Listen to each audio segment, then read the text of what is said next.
अग्नि का बड़ा भारी दान है, कार्य है, क्योंकि अग्नि देवता ने होलिका को वरदान दिया था कि किसी भी हालत में तुम जल नहीं सकते, और चाहे किसी भी तरह से मृत्यु आ जाए तो तुम जल नहीं सकते। और वरदान दे करके फिर वो बहुत पछता है, क्योंकि प्रहलाद को लेकर वो गोद में बैठे। और अग्नि देवता के सामने प्रश्न पड़ा, धर्म का प्रश्न,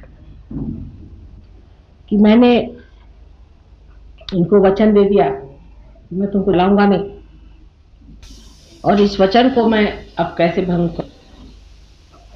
और प्रहलाद तो स्वयं साक्षात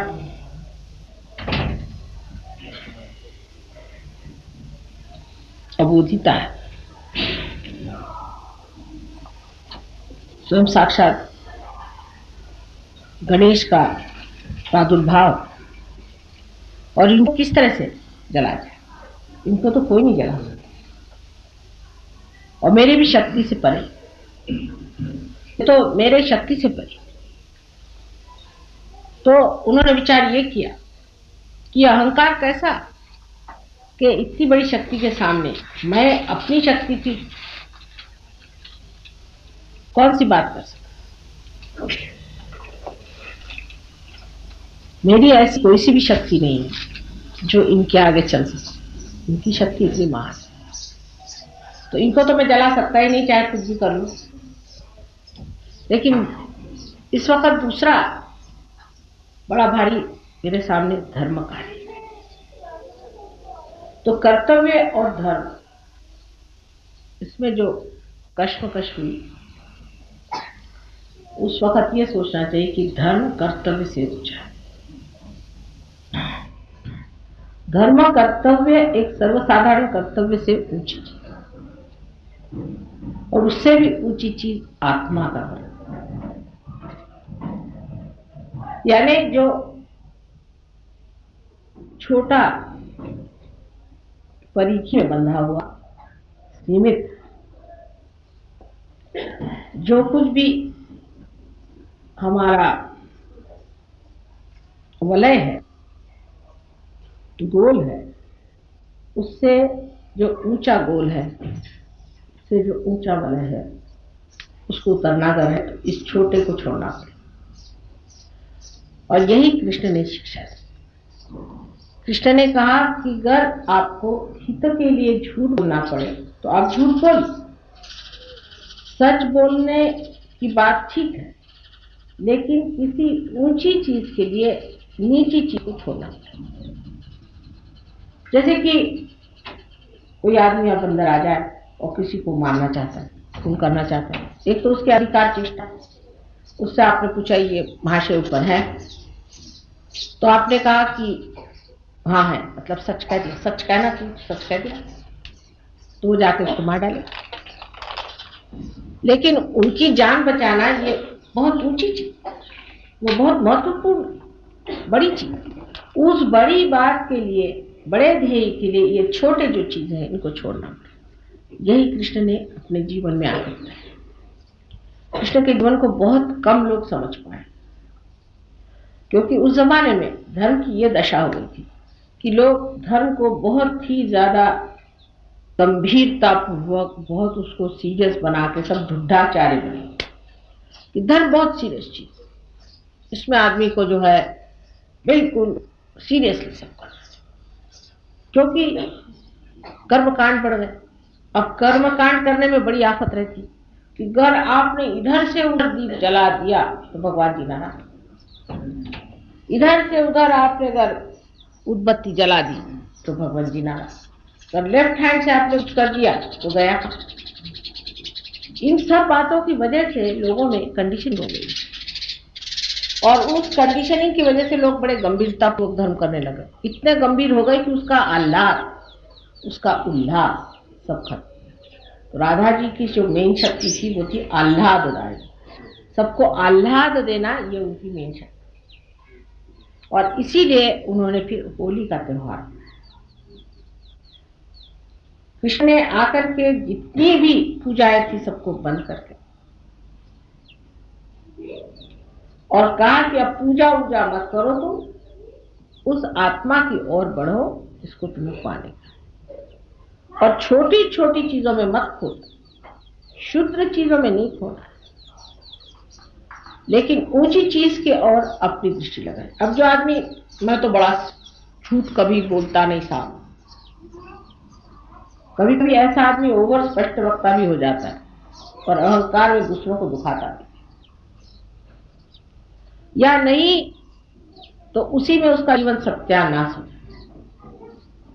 सच भी क्यों बोलना, धर्म भी क्यों करना, कर्तव्य क्यों करना, क्योंकि आपको आत्मा होना है।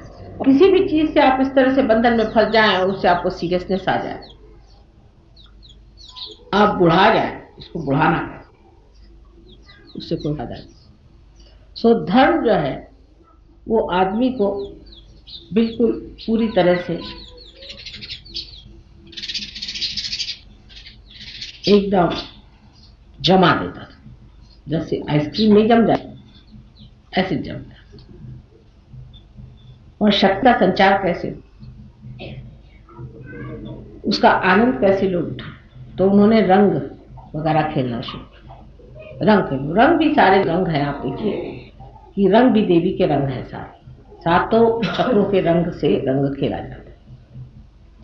सारे चक्र के रंग अपने ऊपर उठा लो, खेलो, उल्लास, आह्लाद, आनंद।